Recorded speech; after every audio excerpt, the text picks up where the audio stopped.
عثمان غنی نور الابصار میں لکھا ہے کہ نبی پاک صلی اللہ علیہ وآلہ وسلم نے یہ جب صحابت 100 اونٹ 200 اونٹ 900 اونٹ والی جب نبی پاک صلی اللہ علیہ وآلہ وسلم کی بارگاہ میں عثمان نے پیش کر دی، میرے آقا عشاء کی نماز پڑھ کر دعائیں مانگ رہے ہیں، فجر کی نماز کا وقت ہو گیا اور یہی دعائیں مانگ رہے ہیں، مولا میں عثمان سے راضی ہوں، تو بھی میرے عثمان سے راضی ہو جا۔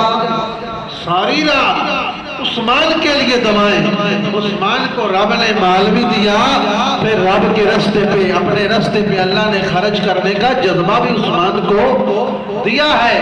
اس سے پیغام ہمیں یہ لینا ہے کہ ایسے رب کے رستے پر خرچ کرو، جب رب دے تو پھر کنجوسی پھر بینکوں میں سنبھال کے نہ رکھو، اس دولت کو غرباء میں مسکینوں میں اللہ کے رستے پہ تقسیم کرو، پھر وہ گھٹے گا نہیں اور بڑھے گا، اللہ اور بڑھائے گا۔ رب کا وعدہ ہے کہ میرے رستے پہ دے گا میں اسے بڑھا کے دوں گا۔